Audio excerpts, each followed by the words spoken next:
Boa tarde a todos. São 17 horas, nosso horário de estudo dos dias de sábado. Sejam todos muito bem-vindos à casa de Dr. Bezerra de Menezes. Sintam-se todos amparados, acolhidos por toda essa equipe amorosa da espiritualidade que trabalha nessa casa. Tem alguém chegando pela primeira vez? Sejam muito bem-vindos. Qualquer dúvida, qualquer esclarecimento, é só vocês procurarem por nós no final do estudo, que a gente terá o maior prazer de conversar com vocês. Hoje nós teremos o prazer de ouvir a Daniela Benzecri, que vai nos falar sobre a Era do Sentimento e a Reforma Interior. Vamos fazer o preparo do livro Fonte Viva, Psicografia de Chico Xavier pelo Espírito Emmanuel. Depois faremos a nossa prece inicial e daremos início ao estudo. Educa. Não sabeis vós que sois o templo de Deus e que o Espírito de Deus habita em vós? Paulo, primeira carta aos Coríntios, capítulo 3, versículo 16. Na semente minúscula reside o germe do tronco benfeitor. No coração da terra há melodias das fontes. No bloco de pedra há obras-primas de estatuária.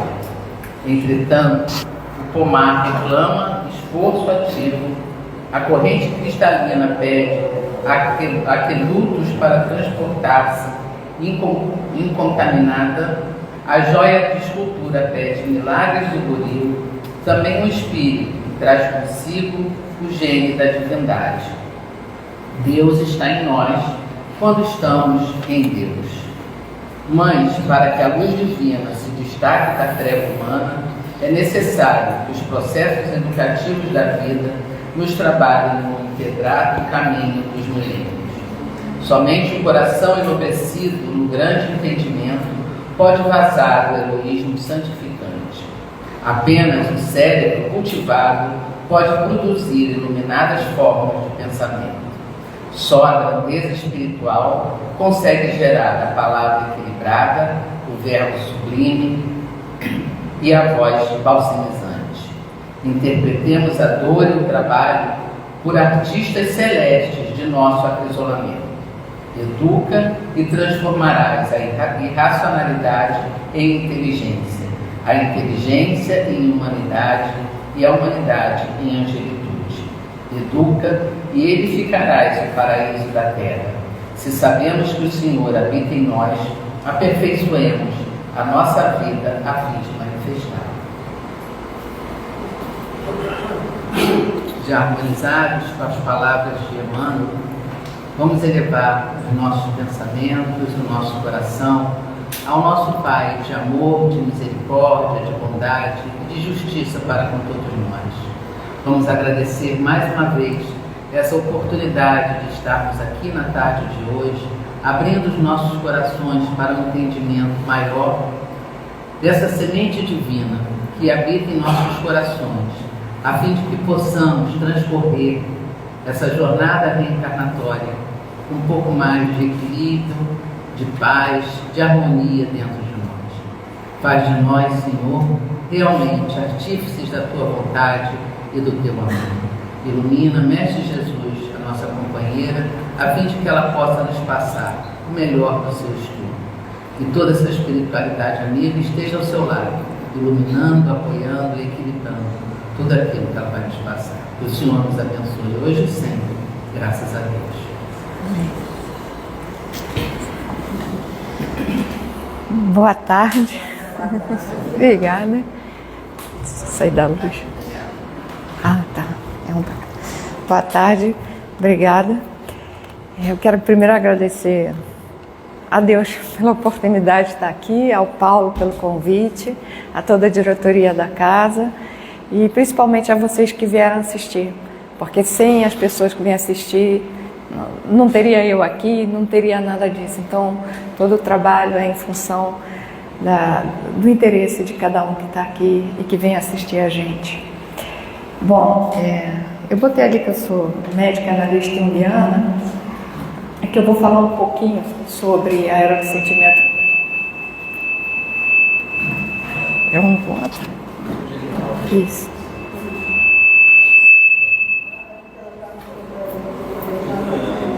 Tá. E a reforma íntima, com base. Dá? Com base na teoria junguiana, quem já leu Joana de Ângeles, a série psicológica, já ouviu falar de Jung. Bom, quando o Paulo me convidou, eu tinha pensado primeiro num tema, mas depois eu não sei porquê, onde foi que a gente chegou nisso, que ele comentou alguma coisa, e aí ele falou das mensagens psicofônicas que a casa tem recebido, que falam muito da era do sentimento da Tânia. Será que é um com o outro? Mas é assim. Bom, talvez seja um com o outro. O Paulo mencionou que nas mensagens psicofônicas se tem falado sobre a era do sentimento e da necessidade da gente estar nela, né? Vivenciar isso. E aí eu achei curioso porque eu tinha apresentado um trabalho no congresso justamente com esse título, A Era do Sentimento, que eu venho falando sobre isso, mas não sou só eu não, né? Já que é um momento, muitas pessoas, a gente vê na mídia, quantos livros vêm surgindo sobre domínio emocional, sobre sentimentos, etc. Bom, então daí é que veio aqui, né, a ideia do tema. Para a gente falar sobre a Era do Sentimento, que vem agora no século XXI, XXII, daí do antes, tudo bem. Se vamos entrar na era de sentimento, em que era nós estávamos? Nós estávamos na era do pensamento. Você lembra do século XVI, quando começou a Revolução Científica, o Iluminismo, século XVII, XVIII, tem a frase de Descartes, né? Penso, logo existo. O Iluminismo veio trazer essa ideia de que através da razão, vem se contrapor até ao pensamento religioso, para buscar através da razão a gente conhecer o mundo, dominar o mundo e botando nisso o diferencial do ser humano. Aí com as pesquisas atuais da neurociência, se concluiu que nós animais racionais, né, para a gente fazer escolhas racionais, não basta o pensamento. O pensamento me dá a ideia da lógica. Mas se eu me basear só no que eu penso, eu não tenho como fazer escolhas morais, eu não tenho como pegar das experiências pretéritas do que eu quero para o futuro, pensar nas consequências e fazer escolhas na esfera do eu devo ou não devo fazer. Então, os neurocientistas começaram agora a pesquisar muito sobre os sentimentos.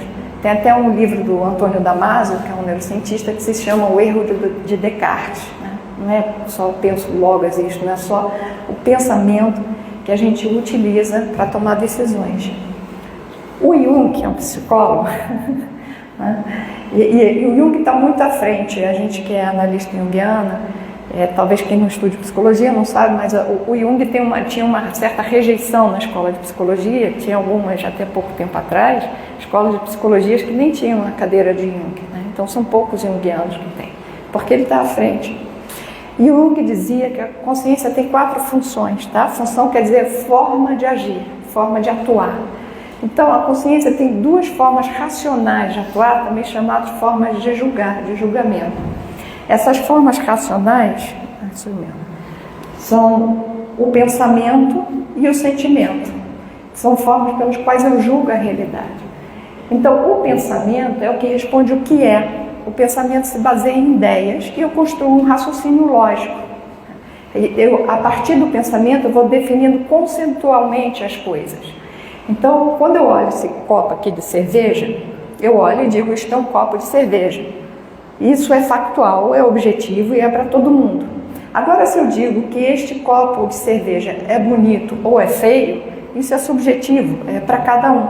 E é o sentimento que faz, a partir do sentimento que eu faço esses julgamentos que qualificam as coisas, tá? É através do sentimento que a gente faz um julgamento de valor.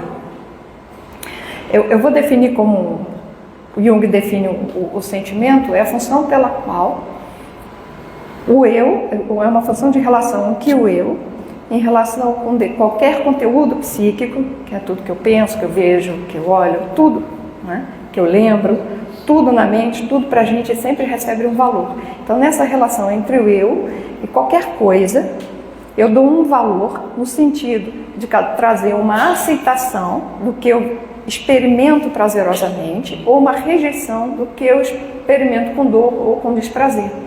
Então, quando a gente olha para qualquer coisa, para tudo, para a gente faz algum julgamento de valor. Isso é um sentimento. Então, alguns vão olhar para o copo de cerveja, vão se sentir atraídos, outros são indiferentes e outros sentem até repulsa, principalmente a depender das suas experiências. Veja, o pensamento é objetivo, o sentimento é subjetivo. O pensamento foca no objeto. Através do sentimento, a gente foca nas relações, a relação que eu tenho com aquilo. Não dá para a gente, ao mesmo tempo, focar no objeto e na relação. Ou a gente foca numa coisa ou noutra, ou a gente é objetivo ou é subjetivo.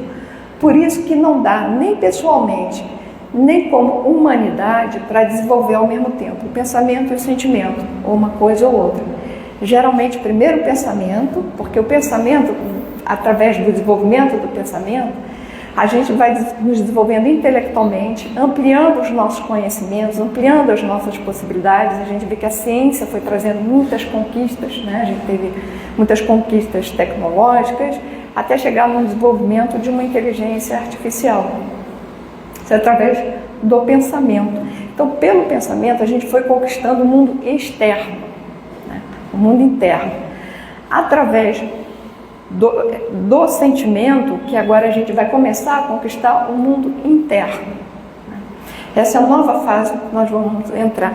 E também as descobertas na internet agora está muito perceptível isso, né? Como a gente traz possibilidades, mas falta uma educação moral sobre isso.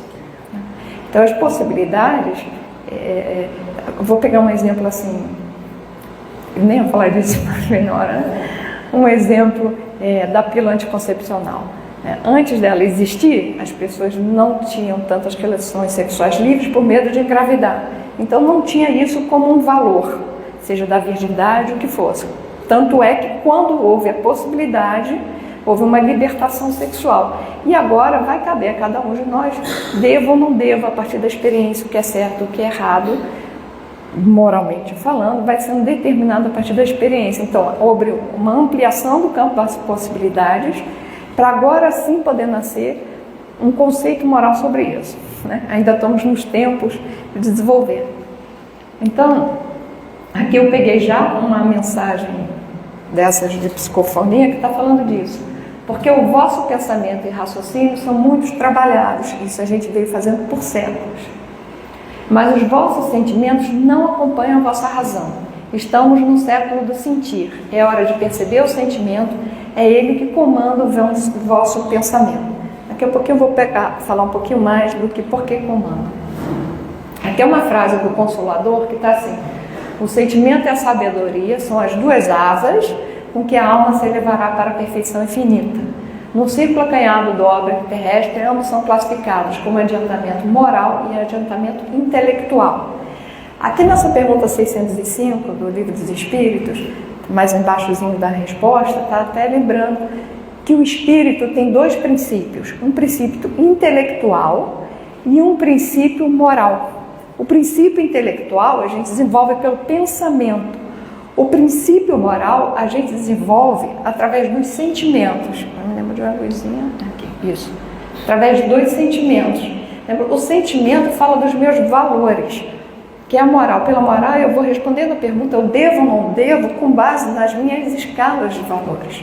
Então, ao desenvolvermos o sentimento é que nós vamos desenvolver moralmente, desenvolver essa asa aqui, que está meio quebradinha atualmente. Para eu falar de sentimento, eu tenho que falar de emoção, porque não são a mesma coisa, tá? Mas o sentimento, biologicamente, biologicamente, ele nasce do sentimento, da emoção. Primeiro a gente desenvolve a emoção, e a emoção fica no cérebro mediano, no cérebro mamífero, no sistema límbico. Já o sentimento é no neocórtex, né? Assim como o pensamento. Então, o que é a emoção? A emoção é um reflexo. Para que serve? Um reflexo para a sobrevivência. Então, a emoção é um reflexo para a sobrevivência. Todos os animais têm a emoção, né? Os mamíferos e outros animais. Para que serve? A emoção para eu sobreviver. Por que é um reflexo? Vamos pegar um reflexo que todo mundo conhece. Encostei o dedo no fogo.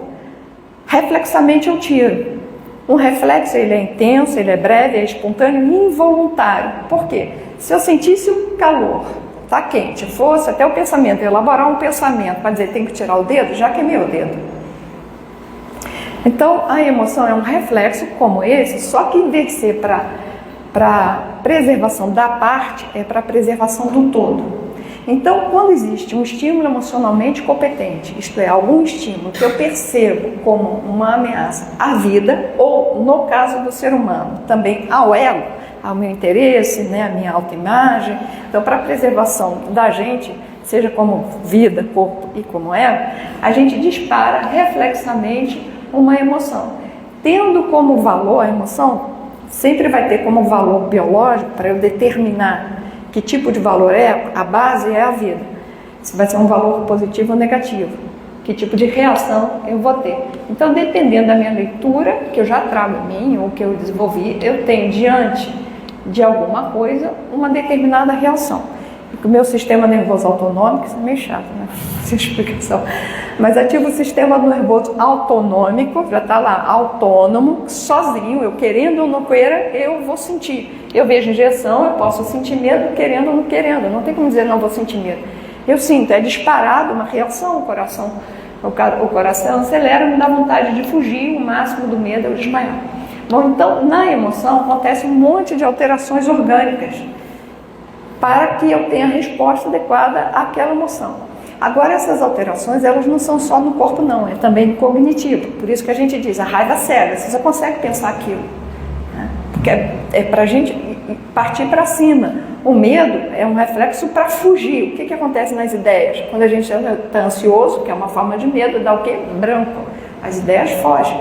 Então, é tanto no cognitivo quanto no corpo. Quando a gente está dominada pela emoção, a gente não percebe o que está sentindo. Aqui, vamos pensar assim, que se ela olhasse a injeção, sentiu medo, podia até desmaiar, ela está correndo, mas não faz isso. Veja, ela está interrogando. O que acontece na gente? As alterações que acontecem no corpo são mapeadas no cérebro e permitem que eu diga assim, eu estou sentindo medo.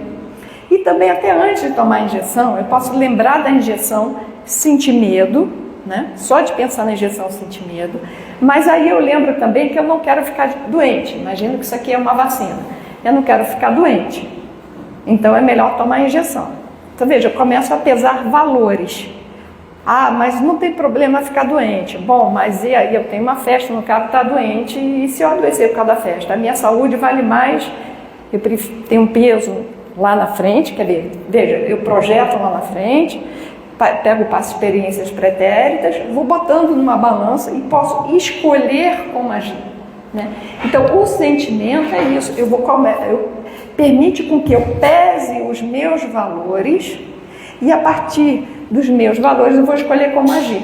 Então, na emoção, não tem jeito. Dor foge, dor não quero. Quando eu chego no sentimento, eu posso pesar, eu posso optar por sentir uma dor agora, a injeção, para evitar uma dor maior depois, ou para ter um prazer depois de estar saudável. Né? Então a gente pode escolher a dor e pode até evitar o prazer. Não vou, sei lá, cair de cara numa panela de brigadeiro para evitar uma dor maior depois. Então a gente também pode recusar o prazer por uma dor, tudo através do sentimento. Então o sentimento, ele, diferentemente da emoção, que na emoção, quando eu estou dominado, eu sou necessariamente reativo. Quando eu estou no sentimento, pesando os meus valores, eu posso fazer uma escolha e agir.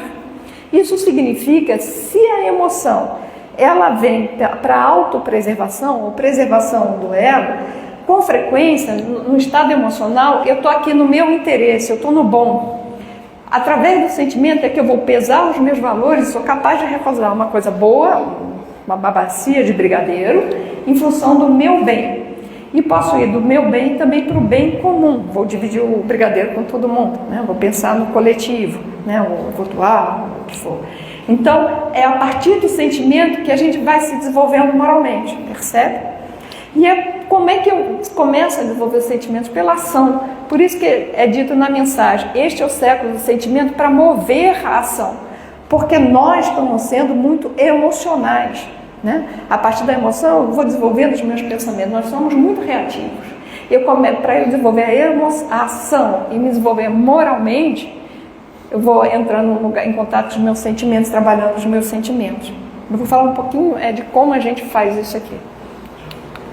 Então aqui só uma tabela para diferenciar. Olha só, a emoção é reflexo, não precisa de estar consciente. O sentimento é uma função da consciência. A emoção é voluntária, o sentimento é suscetível à ação da vontade.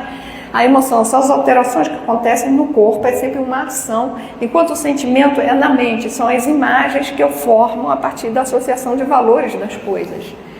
A emoção é energia, são as alterações no corpo, e o sentimento é a consciência dessas alterações. Um é no cérebro primitivo, outro no neocórtex. O neocórtex é a parte do nosso cérebro instável que ainda está em evolução. Isto é, temos muito potencial a crescer e a melhorar. Eu sou reativo, no outro eu faço escolha, sou ativo. Então a construção que a gente está fazendo para o homem do século 22, se Deus quiser, é que seja menos regido pelas emoções e mais regidos pelos sentimentos. Isso significa que nós vamos ser menos egoístas, menos voltados só para a autossobrevivência, para os nossos interesses, e passar a agir mais em função do bem coletivo. É agir. Não basta eu falar de, ecologia e tomar banho demorado, sério? É essa consciência aqui, que só nesse contato que a gente vai desenvolver esse bem maior. Então vamos nós. Como é que eu faço para desenvolver o sentimento? Primeira coisa, eu preciso saber o que eu estou sentindo. Com frequência, quando alguém te pergunta o que você está sentindo, você diz, bem, obrigado. Como você está? Bem, obrigado. Então, quando alguém te perguntar como você está, pensa, não precisa responder isso aí com aquela ladainha, não estou mal, porque aconteceu isso, aquilo, porque o outro também não está interessado. Mas pensa.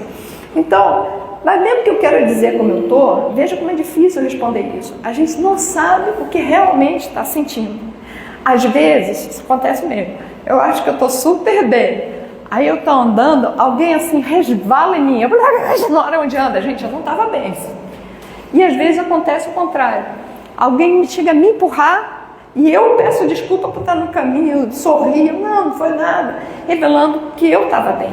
Porque provavelmente várias coisas que foram acontecendo no dia a dia e que eu devia estar rodando nos pensamentos dentro de mim sem perceber, devia estar num estado melhor ou pior.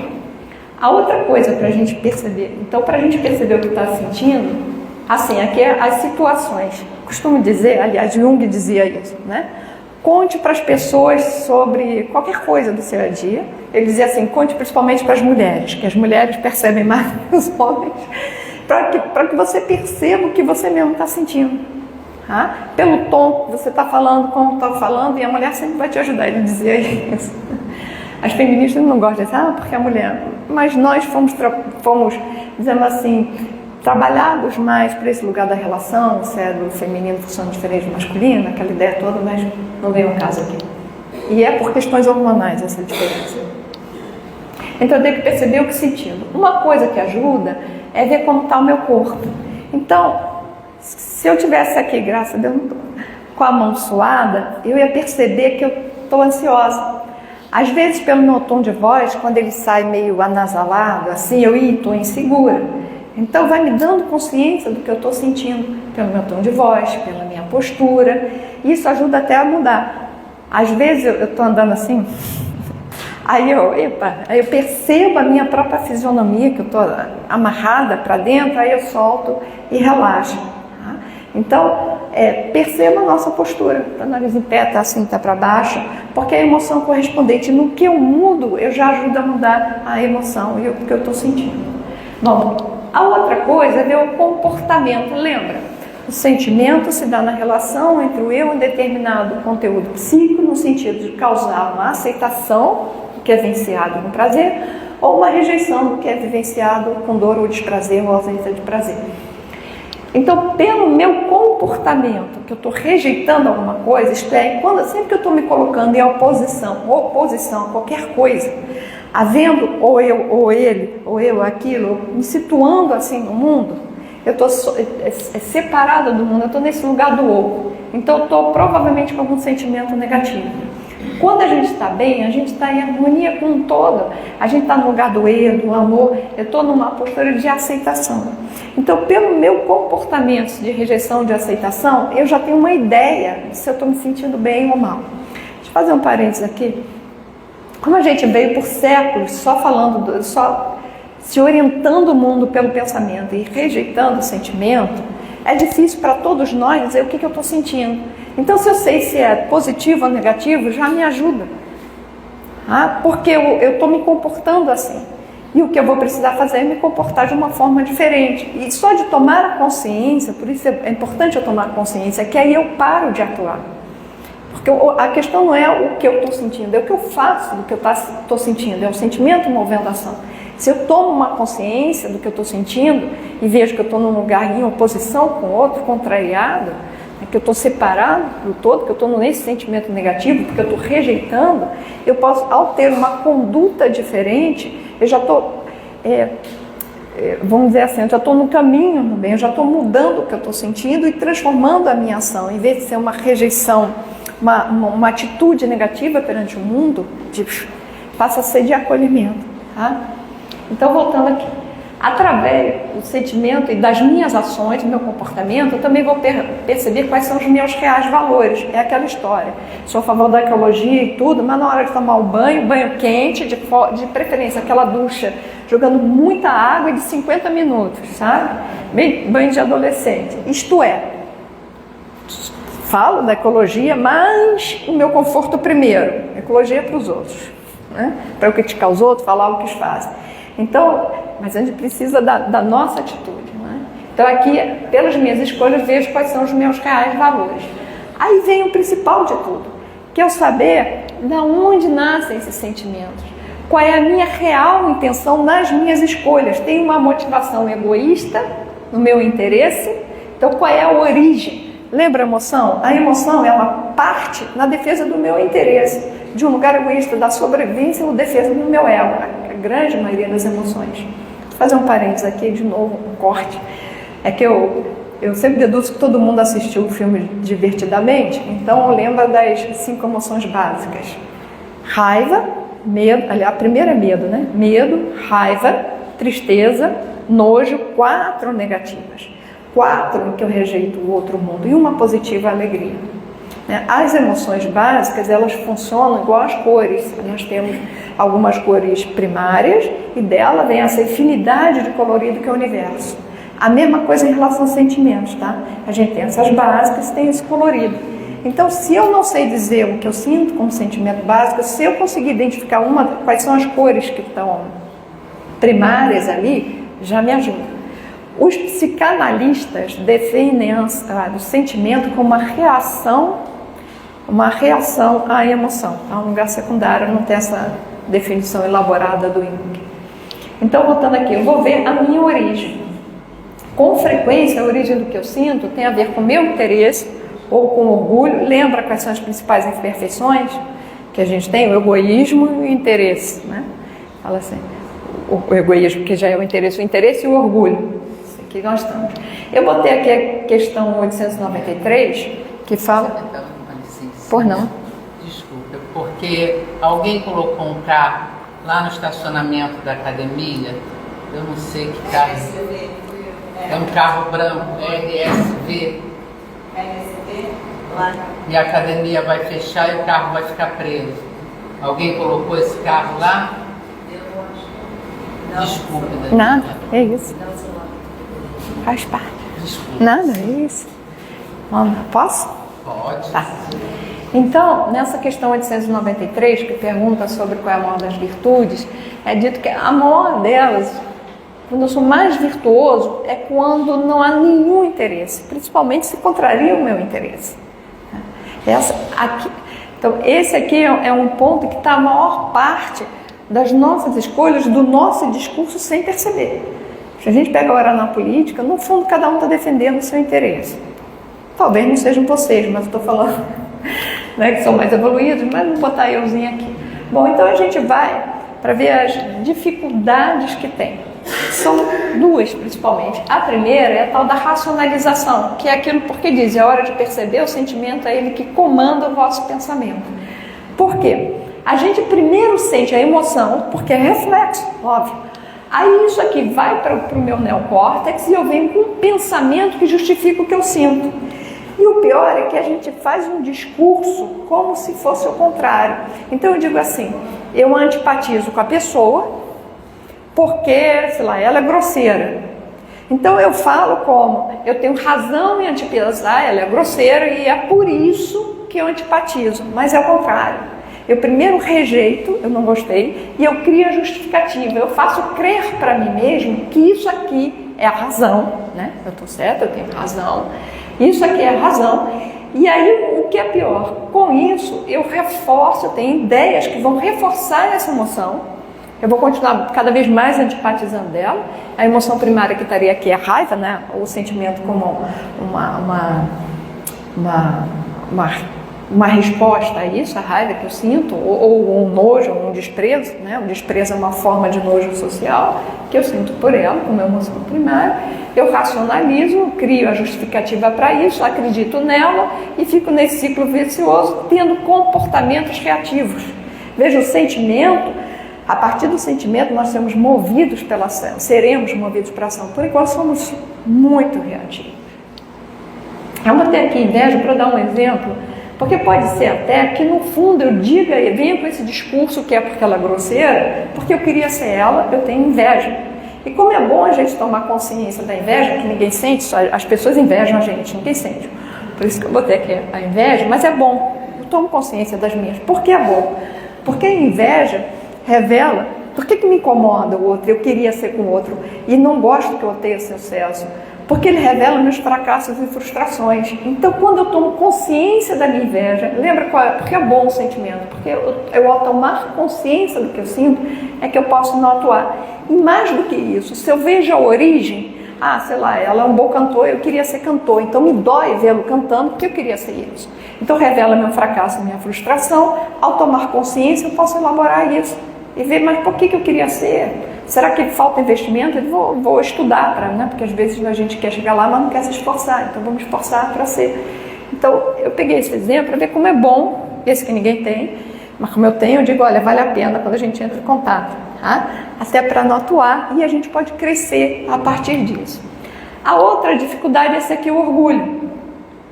É uma grande dificuldade, porque por causa do orgulho, se autoconhecer, eu sou analista, né? Eu digo que se a análise não doer, tem algo de errado. Porque fere a nossa autoimagem. Então, reconhecer os meus sentimentos, vai dizer, eu vou ter que reconhecer, sim, às vezes eu sinto inveja, sim, às vezes eu quero me vingar, às vezes eu sou maldosa, às vezes tantas coisas não tão politicamente corretas, não bonitas, que a gente... Às vezes eu odeio meu pai e minha mãe, sei lá. Tantas coisas podem acontecer, é importante, mas por causa do orgulho a gente não quer reconhecer. Agora perceba, a gente precisa de alto amor se desenvolver. Existe mais alto amor naquele que reconhece a sua inveja, acolhe o ser invejoso, com todo o defeito, com todo avaro, mesquinho, aí é que tem alto amor. Quando eu acolho esse que eu sou, e eu preciso acolher isso na minha consciência, amar ele assim, até porque se eu não amar essa qualidade em mim, se eu não reconhecer e não amar, eu vou odiar no outro, projetar no outro e vir aquela história. Tudo que você te irrita lá no outro, olha que você pode ter também. Né? E por isso eu não gosto de ver e ficar apontando no outro. Então, quanto mais eu também rejeito uma parte de mim, mais eu tendo a me afastar do outro, a rejeitar do outro. Quanto mais eu acolho as partes minhas, não tão bonitas, menos eu vejo no outro como ameaça. Até porque eu aprendo a lidar com isso. Então aqui existe mais alto amor. Além disso, quando eu tenho na consciência que eu posso não atuar, já aquilo que eu rejeito que eu tenho, é que eu posso atuar. Então a gente precisa, as duas dificuldades são o orgulho e a racionalização. Está aqui nesse parágrafo, nessa mensagem por psicofonia, também de uma reunião da casa, que o Paulo permitiu aí, que eu generosamente concedeu para que eu usasse o material, porque eu queria também estar dentro da filosofia da casa, respeitando a casa, né? Então aqui, ó, não racionalize. O processo de autoconhecimento é sentido. Se começar a racionalizar, não vai se conhecer. Então sintam, não inventem aquilo que vocês não são. Então se acolham, alto amor, se acolham. Sim, é doloroso, porque muitas vezes nós não queremos aquilo que somos e aí tentamos fingir o que não somos. Aí a dor é maior. Quando descobrimos o que somos, a dor é imensa. Então sejam reais, verdadeiros com vocês mesmos. Se aceitem. Esse é o processo. É isso, é inevitável. Dói, mas vale a pena. Por que vale a pena? Porque quando você descobre isso, quando a gente entra em contato com a nossa falha, a gente está em contato com o nosso acerto. Traz aí a possibilidade, onde eu estou errando, significa também onde eu estou em potencial acertando. Onde eu posso acertar, aí começa. Então a gente tem 2 requisitos básicos: honestidade emocional e humildade, para confrontar o orgulho e aqui a racionalização. A partir disso é que eu vou começar a reforma dos sentimentos, que numa mensagem, está aqui, assim, pergunta o que é a reforma íntima e reforma dos sentimentos. Como é feito? Com questionamentos. Aqui é que a gente vai começar a reforma. Uma coisa, eu chamei lá, no título eu tinha escrito reforma interior, eu não tinha reparado, eu mandei para cá, reforma interior, eu escrevi reforma íntima, tá? Lembra, pelo pensamento, a gente conquistou o mundo externo. Agora a gente precisa conquistar o mundo interno, quer dizer, deixar de ser regido pelas nossas emoções, deixar de ser regido pelo mundo fora, porque se eu sou criativa também fora, eu vou conquistar a mim mesmo. E a partir disso é que a gente vai transformar o mundo, sempre transformando nós mesmos. Então tá aqui, questionamento. Eu peguei uma partezinha, um trecho. Quando sente aquilo, tentar por que você está sentindo aquilo. É preciso conhecer a origem desse sentimento. Sem saber a origem do sentimento, não há reforma íntima. É necessário entender o que causou o sentimento, o que me leva a uma emoção diante de um fato. Por que essa emoção despertou em mim e o que ela despertou? Reflita em cada instante, em cada sentimento, o porquê vocês estão sentindo, o porquê de determinadas reações e qual o objetivo que vocês querem atingir e precisam. O que a gente vai ver aqui na origem é basicamente, se vem de um lado egoísta, quer dizer, proteção do ego, por uma autoimagem, alguém falou alguma coisa que eu não gosto que falou de mim, pare e reflita. Pode ser verdade, e não tem problema nenhum nisso. Então, por causa do orgulho, muitas das nossas emoções, elas são por uma defesa do nosso interesse, e dos nossos sentimentos. Então, a origem, muitas vezes, infelizmente, está aqui. Quando vem do amor, pode. Bom, então aqui autoconhecimento. Questão 919, eu vou dizer para todo mundo, pega o seu livro dos espíritos, trabalha isso aqui todo dia, toda noite, ou pelo menos uma vez por semana, ou de vez em quando. Qual o meio prático mais eficaz para melhorar nessa vida e resistir aos arrastamentos do mal?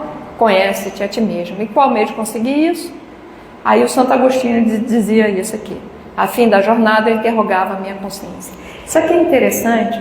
Quem já frequentou, já ouviu falar em grupos de autoajuda, de mútua-ajuda, feito Alcoólicos Anônimos, Naranon, Alanon, Narcóticos Anônimos, tem um quarto passo que é de inventário moral. E é dito toda noite. Primeiro você faz, quando ingressa lá, faz o inventário moral da vida toda até lá. Depois passa a fazer toda noite esse inventário moral.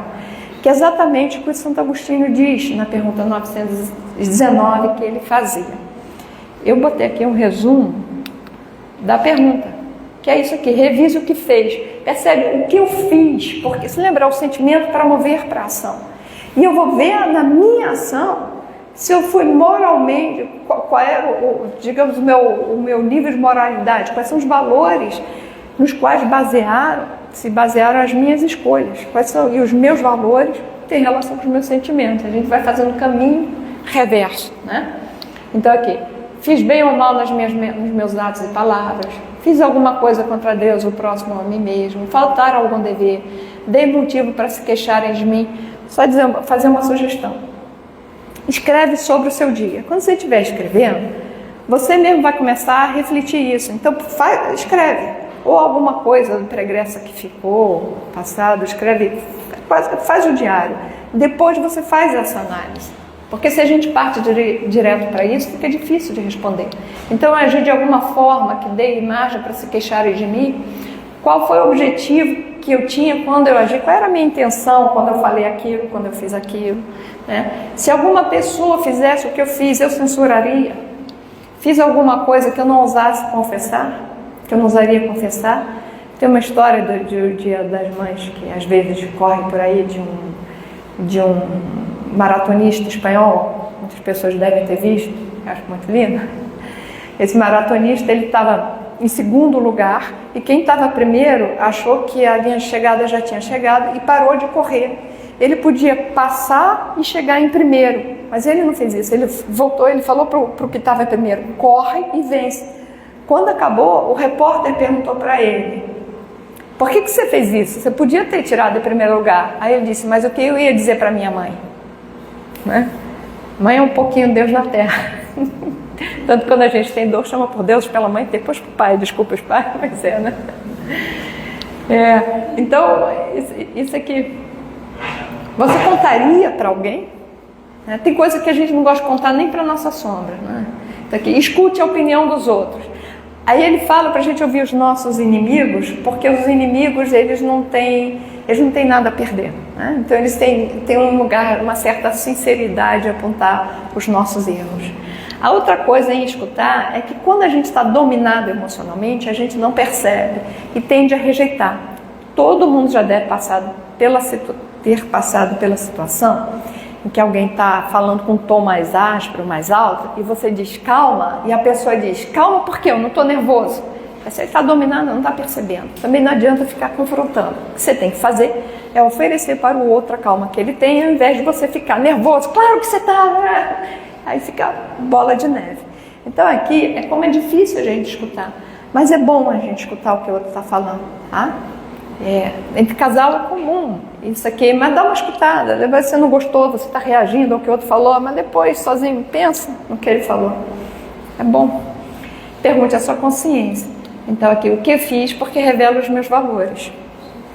Tudo isso, então é isso aqui, né? Então, o autoconhecimento. Eu não tenho ideia do tempo, eu começo a correr. Autoconhecimento, para quê? Para eu saber o que eu sinto, quer dizer, da onde vem. Para quê? Para mover a ação. Para quê? Para que eu faça uma escolha. O importante para eu me desenvolver moralmente, desenvolver os bons sentimentos, é isso, é o que eu faço disso. Eu não tenho como impedir sentir o que eu sinto, já que muitas vezes é reflexo. Mas o que eu vou fazer disso, uma vez que eu tenho consciência do que eu sinto, eu já posso escolher. Então, o que é essa escolha se eu vou me desenvolver moralmente? Desenvolver os sentimentos mais nobres, ir do indivíduo regido pela emoção para um regido pelo sentimento que traz essas ações, e ações moralmente elevadas. Então, seria agir pelo bem de todos. Na questão 629 do Livro dos Espíritos, qual a definição você pode dar à moral? A moral é a regra para se conduzir bem. O homem se conduz bem quando faz tudo em vista e para o bem de todos. Lembrando que a gente é parte de um coletivo. Quando eu faço tudo para o bem de todos, eu estou fazendo para mim também. A gente é incluso nisso. Então, o que eu preciso fazer? A questão passa a ser o direcionamento que eu vou dar para a ação. A primeira coisa, conter o mau impulso. Né? Consciente do que você está sentindo, se é negativo, ou se a ação, ela é... Não sei, posso até não saber o que estou sentindo, mas se eu estou com vontade de bater, contenha-se. Né? Então, aqui está ele. Ao não reagir, como diz na mensagem, no momento em que eu percebo o sentimento e vejo que esse sentimento que me leva a agir é um sentimento de egoísmo, eu recuo. O que faz é diferente do que eu sinto. Então, conter, naquela questão sobre as virtudes, está dito que a virtude acontece sempre a virtude quando há uma resistência ao arrastamento pelo mal, né? pelo mal conduzir que você tem hábito. Aí já começa a surgir a virtude, a luz se forma nesse atrito, sabe? Essa resistência. Os cabalistas também falam nisso, né? Quando você, exatamente assim que eles falam, quando você resiste, você começa a criar luz. Eu botei a respiração porque os vovós, todos, sempre falam assim, para e respira. A respiração é a única função que ela é tanto voluntária quanto involuntária. Para cada estado emocional, a gente tem uma forma de respirar. Então, Se eu estou com raiva, se eu estou com medo, curta, né? Tem que fingir de morto quando está com medo, né? A maior das fugas é essa. Ela é curtinha e lenta aqui.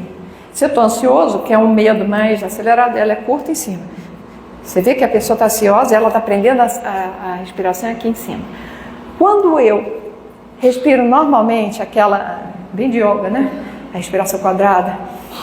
Inspira, segura, solta. Principalmente essa abdominal lenta.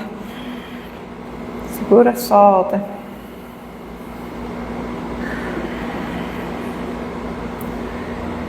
A tendência é me serenar, que eu trago para uma respiração. Não consegue isso, se tiver uma criança, um bebê ainda é rápido, mas alguém veja que está tranquilo, olha para a respiração e se junta, cola na respiração de quem está tranquilo, também ajuda a gente. Né? Por isso é seguir o professor lá da meditação, ajuda. Então, através da respiração, a gente pode nos retornarmos a esse controle emocional, sabe? Ao invés de estar dominado pela emoção, você volta ao ponto zero pela respiração. Lembra até a respiração é lua. Bom, esse é outro ponto. Aí aqui é para lembrar, porque a gente não gosta do vício aqui como defeito de caráter na linguagem, os nossos defeitos, as nossas imperfeições. A gente não gosta de admitir que tem, mas não existe virtude sem vício. Jung diz que a virtude sem vício, ela é pálida, inoperante e irreal. Ela não existe. Né? É como aquela virtude antes da pílula anticoncepcional. Aquela virtude da castidade, ela não existia, era porque não podia. Precisa existir, viver isso. A possibilidade, pelo menos, disso, para existir isso. Então aqui eu botei uma criança no parapeito da janela. A gente não diz que ela é corajosa, ela não tem a menor ideia do risco que está correndo. Então sem o medo não dá para ter a coragem. Então é a partir disso aqui, daí aquela história, vence o seu orgulho, entre em contato com as suas falhas, porque aí é que mora a sua luz. E mais do que isso, quanto mais medo eu tenho de alguma coisa, mais coragem eu preciso. Então quanto mais eu tenho aqui, também significa que quanto mais luz eu tenho potencial. Se eu tenho pouco medo para atravessar a rua, basta um pouquinho de coragem. Se eu tenho muito medo, eu preciso de muita coragem. Então traz sempre a luz.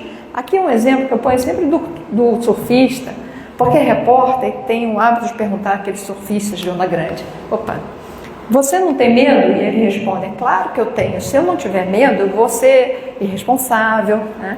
Eu preciso do medo para ter coragem, para medir o que ele vai. Então, porque o bem, naquela setinha, vou botar, opa, apaguei. Aqui, né? Se a mais alta moral é fazer tudo tendo em vista para o bem de todos, que me inclui, eu foco no bem, é isso que vai me trazer a medida entre os dois. Como no exemplo do surfista. Bom, contive o impulso, mas não basta não fazer o mal, é preciso fazer o bem para desenvolver os sentimentos mais elevados, para eu sair do meu interesse em direção ao bem. Então, a primeira coisa que eu digo é dar outra face. Fazendo o oposto da reação. Observa aqui, o menino diz assim: não vou falar com fulano por orgulho. No que ele percebe que não vai falar por orgulho, ou que não vai falar com fulano por medo, e fala, ele está sendo humilde, ele está tendo coragem. Então, e é interessante que Alcoólicos Anônimos, né, que é um programa espiritual definido assim, se dá sempre esse conselho: faça um movimento contrário. Aqui eu desenvolvo. Aqui, o movimento contrário que faria. Quando você tem a tentação, você resiste. Se você age nesse sentido, você está criando a virtude. Então, egoísta, ato solidário, estou sendo altruísta. Vamos pegar assim: sou inclemente, no que eu perdoo, eu começo a desenvolver a indulgência. Então, lembra, no sentimento para mover a ação. E a ação cria o sentimento. E aí vai cada um pegando o seu e repetindo. É desonesto segundo a lei, vai seguindo a lei, começa a me tornar honesto. A outra coisa, nada é bom ou ruim em si mesmo. Tudo é o uso que eu faço. Uma faca é boa ou ruim? Para matar é péssimo, para descascar laranja é bom, certo? E assim são todas as emoções. Apesar da gente chamar de negativa, não vou explicar agora o motivo, pelo tempo, mas o que vai ser ruim ou não é o que eu faço disso. Se eu direciono para o bem, faz bem. Vou pegar mesmo uma virtude.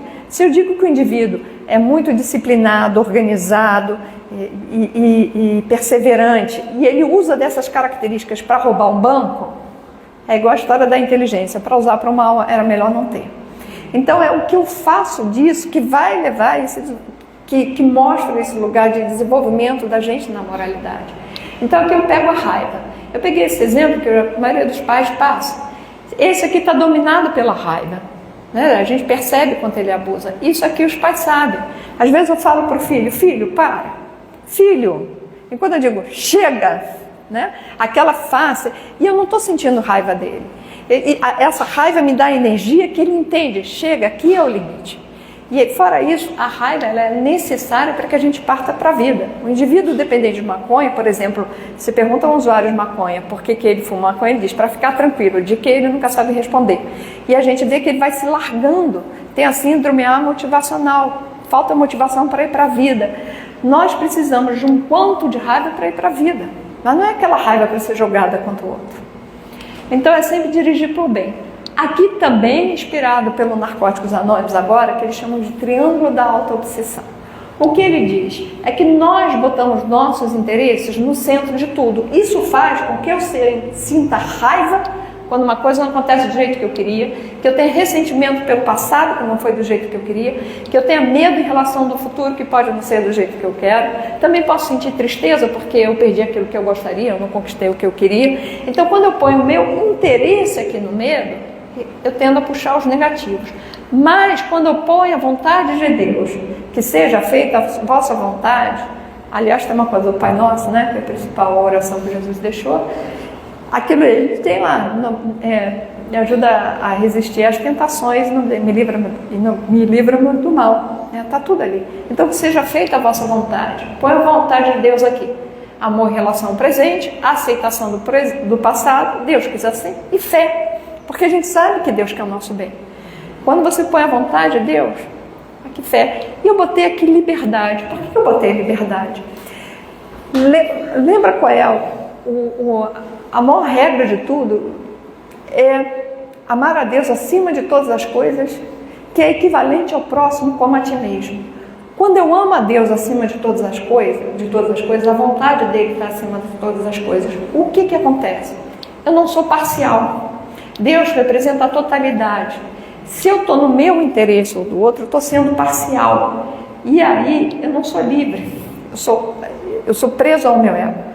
Quando eu também amo o próximo como na mesma medida que a mim mesmo, também não há parcialidade. Eu estou em relação com a totalidade. E só nessa relação com a totalidade é que eu sou realmente livre. A minha conclusão é que a gente é livre para dizer sim ao que é. Mas precisamos desenvolver isso. Outra coisa, todo mundo já ouviu falar, virtude é o caminho do meio, né? Lembra, vício e virtude, o bem é o fiel da balança. O que significa que mesmo algo positivo, sabe a história, fulano é bonzinho demais, está faltando raiva nele. Ele não está dando limite, ele não diz não. Bonzinho demais, está faltando uma medida. A raiva é uma função que está muitas vezes também lá no cérebro reptiliano, que é de marcação de território. A gente precisa disso, senão é invadido. Nesse lugar do que eu sou. Paciência, fulano é paciente demais. Paciência é um sentimento relativo ao tempo das coisas. Se eu tenho pouca paciência, fruto verde. Paciência demais, o fruto apodrece. Então é tudo à medida. Na questão 633, que fala nessa relação com a gente mesmo, o desenvolvimento moral está lá. Deus põe em si os limites, tudo tem uma medida. Se você passa dessas medidas, vai sofrer as consequências. Lá está escrito, assim como você comeu demais, vai sofrer os efeitos disso. Então, sempre que passamos a medida nessa regra moral do bem coletivo, a consequência vai nos ensinar qual era o limite, até onde eu devia ir. A gente não gosta disso, mas é bom olhar para elas, para nós amadurecermos e percebermos quando realmente estamos sendo éticos. Eu estou no final. Então aqui aí vem a direção. Então eu direcionei, né? Lembra assim, eu reconheço o que eu sinto, a partir disso eu direciono para começar a desenvolver os bons sentimentos e ter uma conduta mais ética. Agora, eu preciso repetir. Ninguém se transforma por uma única atitude boa. É preciso repetir até se tornar um hábito. É preciso exercício, queridos. Mas é preciso exercício, queridos meus. O momento é de transformação. Não basta autoconhecimento. É dele para transformação. Transformação é reforma íntima, reforma interior. Transformação é diferente de mudança. Mudança, eu moro numa casa, vou para uma outra. Eu moro numa casa com cozinha e sala separados e vou para uma outra cozinha e sala abertas. A qualquer momento eu posso voltar para a antiga. Transformação, eu quebro a parede, faço uma reforma interior, uma reforma íntima e tenho aí a casa antiga, com as memórias da casa antiga, com as experiências da casa antiga renovados e não tem como voltar. Então é essa transformação interior que nós devemos fazer. Para terminar, de tanto repetir, construímos um novo hábito até virar um novo reflexo. Fingimos que este caminho são as conexões cerebrais. Eu automaticamente, assim a gente chega lá no mato, no gramado, vê isso aqui, sai andando por aqui. Então, de tanto a gente andar por aqui, a gente constrói essas conexões cerebrais, este caminho. Se isso aqui é um mau hábito, no que eu resisto N vezes, e vou começar a andar por aqui, aqui a terra a grama vai ficando batida, até formar novas conexões cerebrais, um novo caminho. Aqui começa a nascer gramado, mas sempre vai estar de cima, eu vou conseguir ver isso aqui. Quer dizer, essa memória fica registrada, a qualquer momento posso voltar para cá. Mas de tanto eu andar por aqui, quer dizer, de tanto eu agir da outra forma, chega uma hora que eu reflexamente, sem pensar, sem agir, eu estou andando, já ajo assim. E o que é escrito, a gente vai várias e várias vezes repetir, até conquistar a virtude. Quando é que eu conquisto a virtude? Quando ela se torna espontânea e natural, de tal forma que nem eu percebo que realiza. A verdadeira virtude a gente não tem consciência. E os outros falam e a gente não acredita. E aí sim vai nascer um novo ser moralmente melhor, reformado. Estamos sendo gestados aqui. Mas isso aqui sou eu. Obrigada, esse aqui os 2 livros que eu tenho. Esse aqui é sobre NA, o 12 Passos, é um programa de reformulação interior. Maravilhoso para todo mundo. E isso aqui é porque a modelagem que é de um livro do Bezerra de Menezes, já que aqui é o mentor da casa. Então, na Loucura sobre o Novo Prisma, ele diz que em cada período histórico, o gênero humano avantaja-se às passadas gerações pela conquista da mais alta ciência do século XVI para cá, se não de mais alta moralidade daqui em diante. Porque o progresso não se faz sempre simultaneamente e gradativamente pelo lado intelectual e pelo moral. Quer dizer, não dá para fazer os dois ao mesmo tempo. Mas sim, quase sempre alternativamente, cultivando uma ou mais gerações exclusivamente o intelectual, as anteriores, para ulteriormente elas mesmas se darem ao cultivo da moral, a vez agora. É isso. As perguntas. Obrigada, gente.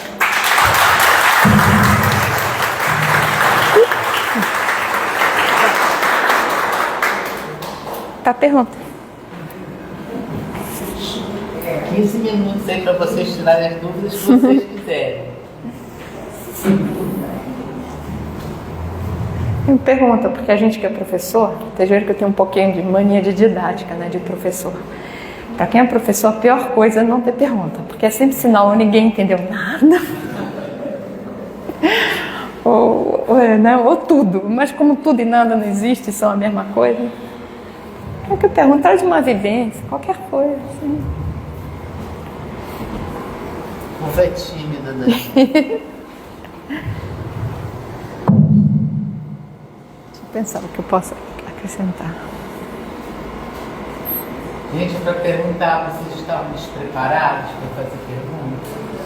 Então fiquem à vontade. E ela já falou, é qualquer coisa. Amanhã vai chover? Meteorologia?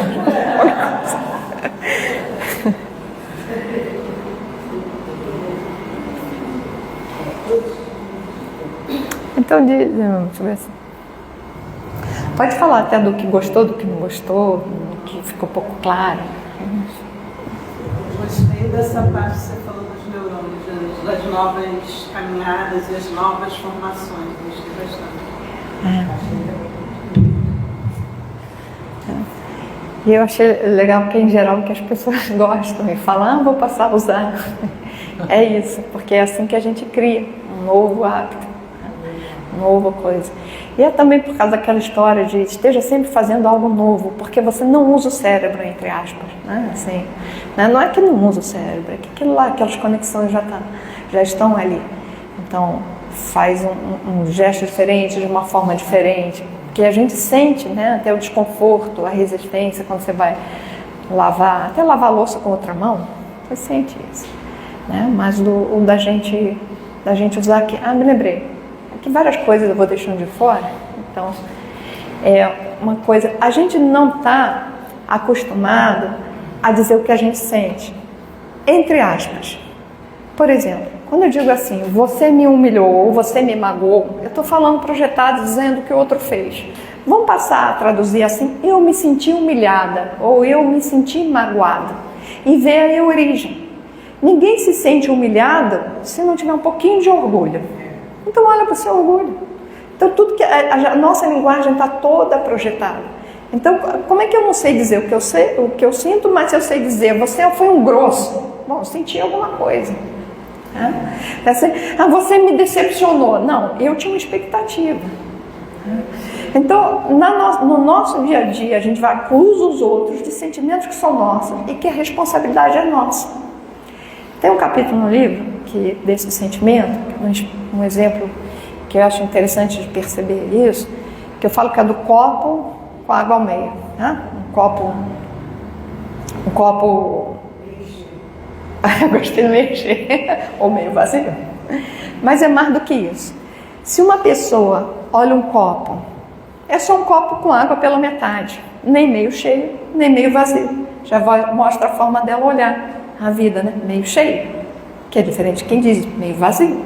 Então uma pessoa olha para um copo, pela metade com água, começa a ficar ansioso. O copo com água pela metade, eu vou botar, é a vida, tá? Faça isso com uma metáfora da vida. E aí ele olha aquele copo com água pela metade, começa a ficar ansioso. Meu Deus, e quando a água acabar, o que eu vou fazer? Ele nem curte a água que tem, ele já está pensando como vai achar a água depois, quando acabar, e começa a pensar que essa água pode derramar, pode estar envenenada, eu vou ter sede, e o que eu vou fazer para prevenir que ela caia, e vai assim, isso é ansioso. Veja, o que tem aí? O olhar dele. Então a gente precisa treinar o bom olhar. Vamos pegar o exemplo, o outro olha para esse copo, começa a ficar com raiva, porque eu merecia ter um copo cheio, e fica revoltado com Deus e o mundo, principalmente com Deus, porque me deu um copo pela metade e não me deu um copo cheio, porque eu merecia, porque isso não é justo, porque isso está errado. E ele vai se comportar assim com a vida, de forma rebelde com a vida. É o olhar dele, veja como é o sentimento, é só um copo com água pela metade. Um outro olha para aquele copo com água pela metade, que é diferente, e vai vivendo. E ele se comporta assim, blasé pela vida. Tem um que olha pelo copo d'água com a metade, se sente absolutamente grato. Ele olha para aquela água, diz assim, graças a Deus eu tenho água, como a vida me fornece água, que benção a água, e vai se comportar solidariamente, repartindo a água que tem.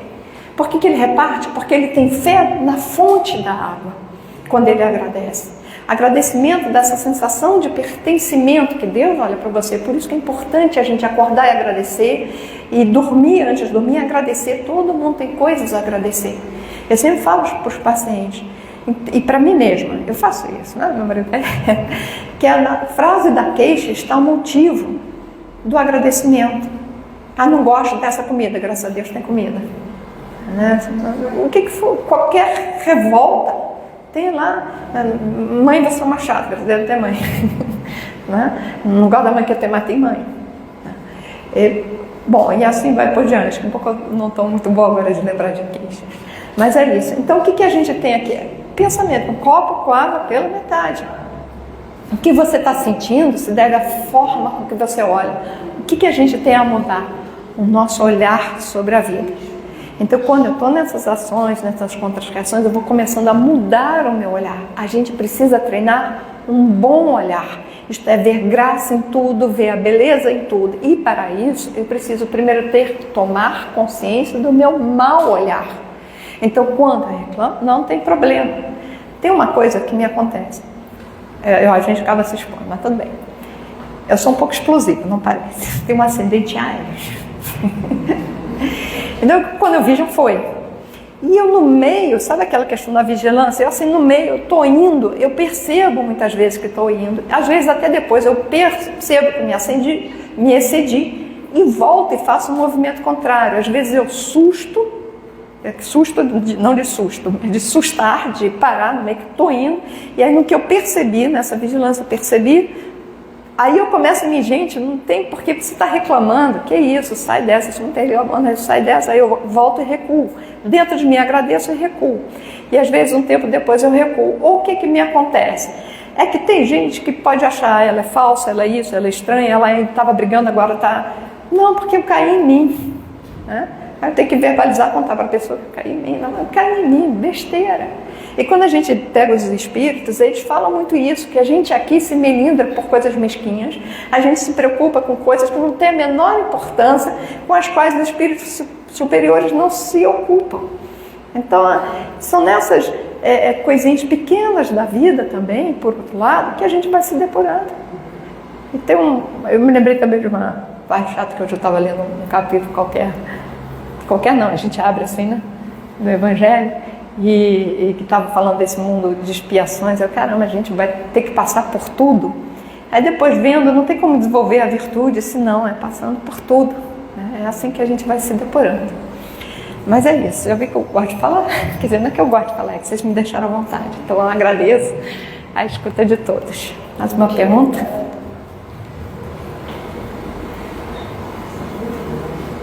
Como se preservar dentro desse movimento todo, desse positivismo tóxico? Porque às vezes a gente, dentro desse questão de desenvolver esse hábito, a gente já achar que já ali está uma virtude adquirida. Já está uma quê? Uma virtude adquirida. Mas na verdade a gente ainda está no nível do comportamento.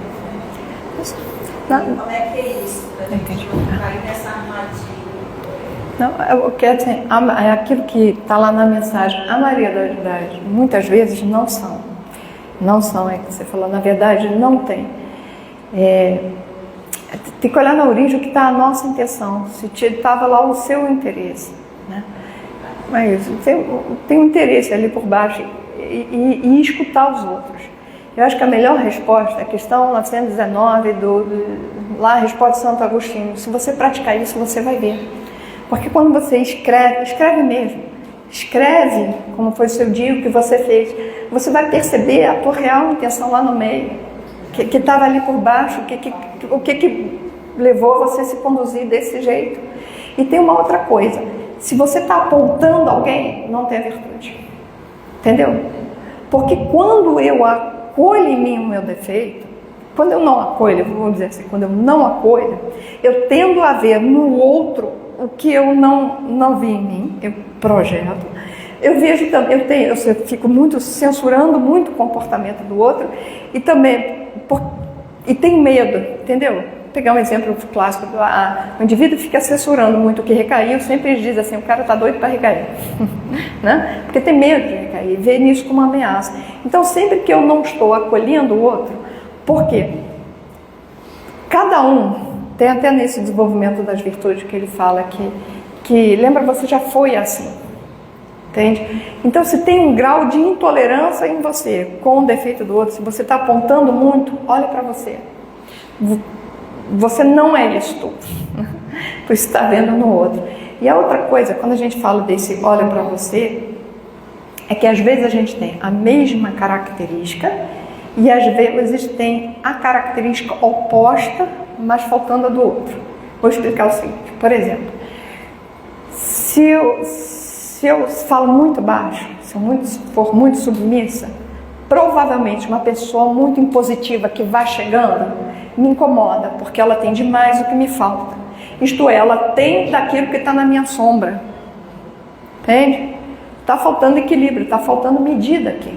E em geral a gente é atraído assim ao outro. Principalmente em pares, em casais. E aí quando a gente reconhece, a gente pode crescer junto com o outro. Vou dar um exemplo assim clássico de casais de outra coisa, que porque como eu trabalhava muito com dependência química, era uma coisa que muito acontecia, que era a mãe passar muito a mão na cabeça e dizer assim, ele, o pai, é duro demais, ele é muito rígido, então ela fica com pena e ela fica muito complacente. E ele diz, ela é mole demais, por isso eu tenho que ser rígido. Então veja, quanto mais mole um é, mais rígido o outro é. Eles estão se afastando, e até na briga aí que estão, né? Então, esse que é rígido tem que aprender com o outro, e o que é mole demais tem que aprender com o outro, né? Então a gente traz equilíbrio. Assim, casal, meu marido está igual, eu sou muito medrosa, assim, eu tendo a não querer.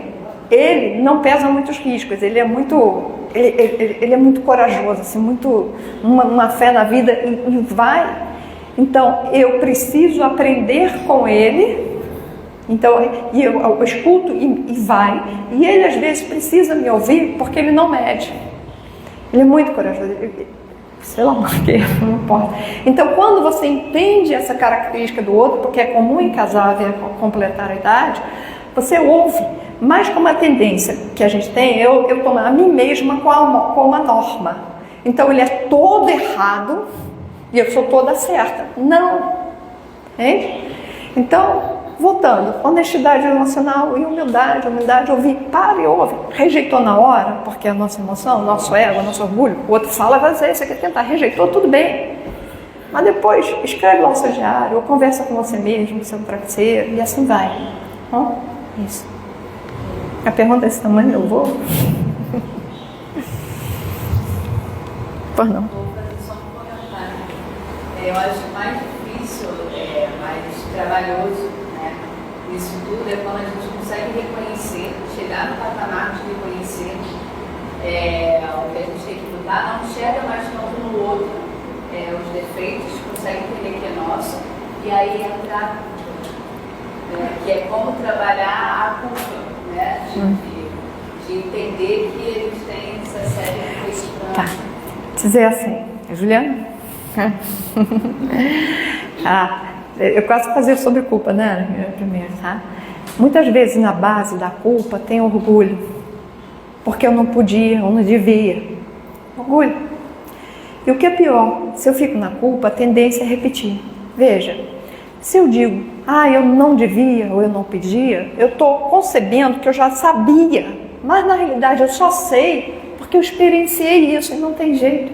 A virtude vai nascer ali da experiência do vício. Até porque se eu não tiver essa experiência, eu não sou tolerante com a do outro, eu não sou compassiva. E aí vem isso, que se eu não sou com a minha, eu não sou com a do outro. Sem auto-amor, amar o próximo a ti mesmo, não tem com a do outro. Por isso que eu estava dizendo para ela, se você não acolheu a sua, você tende a apontar do outro. Tá? Então a primeira coisa é assim, humildade. E olha que bom, porque o reconhecimento do erro significa que você já acertou. Quando você reconhece, entende? Como é assim na prova? Eu botei 4 e 4 mais 4 é igual a 9. O professor está errado. Que é 8. Não reconheço, não, eu tinha que ter acertado. Não. Quando você... E se você lembrar da época do colégio, as coisas que você mais lembra são as que você errou. Principalmente aquilo que doeu ter errado na prova. Caramba, como eu posso ter errado isso? Isso você lembra, isso você guarda. Então é humildade. Humildade, isso é bom. E humildade é é terra, nós viemos da terra. Nós somos parte animal, animais caçonais, mas animais, ainda animais. É parte do corpo da gente que reage, que está aí para evoluir. A angelitude é parte do caminho, porque Deus fez assim, não sei. Eu só sei que cada vez que você acolhe isso em você, e acolhe do outro, e que você se perdoa, você tem um sentimento de alto amor, um sentimento de amor, principalmente por Deus que fez a você e fez a todos. Sente um amor tão grande que vale, entende? Você é inundado de amor. Então, é o orgulho. O problema é só o orgulho, porque eu não podia ter errado. Mas a culpa não é sua, Deus fez assim. Fez assim, fez a gente com pessoas que erram, para quê? Justamente para poder abraçar o outro que também erra. Só isso. Está escrito lá que Deus fez igual a gente na dor. Está escrito no livro dos Espíritos, não me lembro que eu pergunto aí, mas está escrito que na dor ele fez igual, justamente para isso, para que você cuide do filho do outro, porque vai te doer no seu filho. Então na dor somos todos iguais, e isso é aqui nos irmãos, já no prazer que cada um tem consigo. Isso.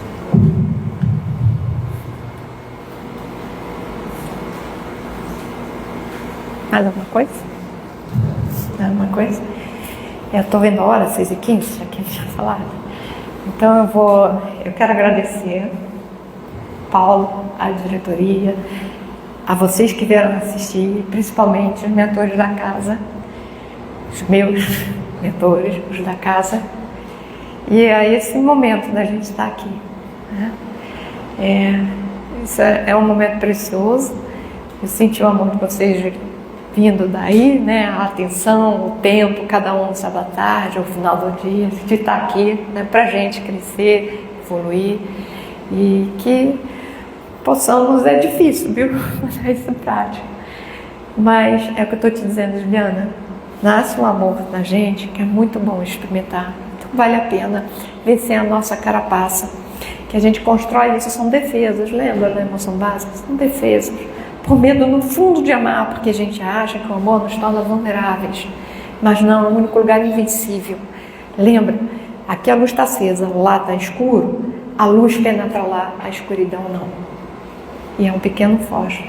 Então eu quero agradecer muito a presença de todos, a oportunidade, a paciência de vocês de estarem aqui, e principalmente aos mentores que permitiram, que eu tenho certeza que os mentores que estão nessa casa permitiram que eu estivesse aqui. E muito obrigada.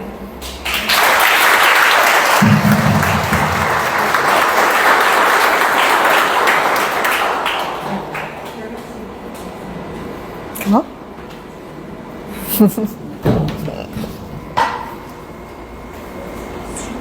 Bom, encerramos assim essa primeira parte com muita alegria nos nossos corações, levando aí junto conosco todas essas reflexões tão importantes, né? Então que a gente possa introjetar tudo aquilo que nós ouvimos de você na tarde de hoje, para que a gente leve para essa reflexão. Para baixo? Melhorou? Para que a gente leve essa reflexão, como está lá na questão 919, né? Quando a gente chegar em casa hoje de noite, a gente pensar em tudo que a gente ouviu, refletir, analisar, escrever, né? Para que a gente possa ter esse melhor proveito possível dessa oportunidade que a gente está tendo aqui. Então, a nossa imensa gratidão por tudo. Nós vamos passar agora para a segunda parte da nossa reunião, que é o passe. Pedimos a todos que permaneçam em seus lugares para que os passistas se posicionem. Muito obrigada. Aqui. Tem que tirar. Não, deixa eu tirar o computador.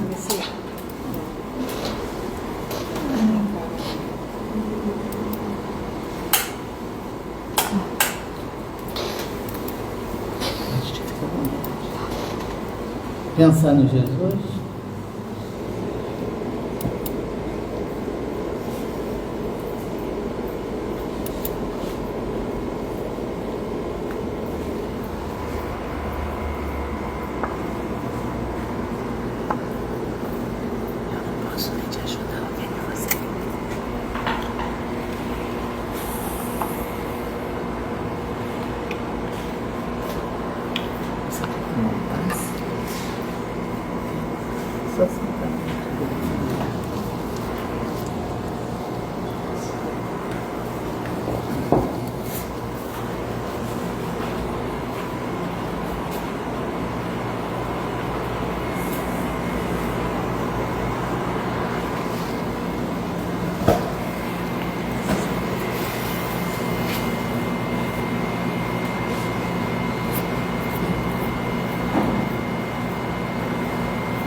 dois?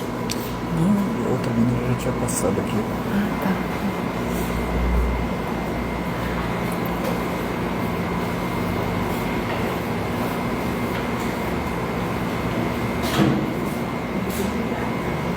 Obrigada.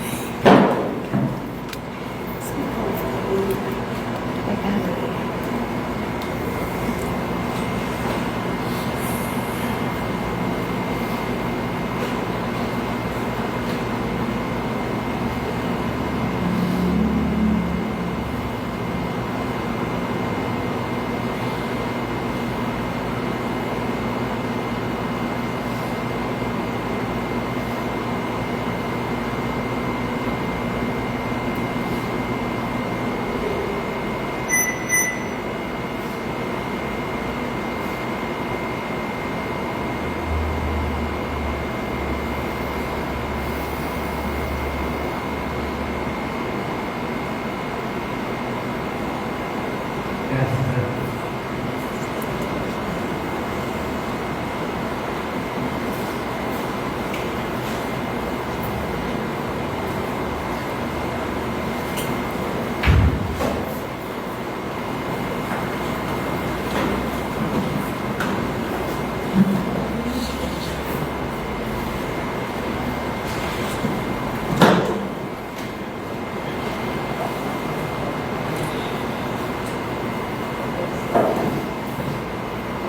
Pai amado, estamos assim observando a tua petição na tarde de hoje, esse estudo de tanto esclarecimento para a nossa vida, para o nosso filho, para a nossa cultura.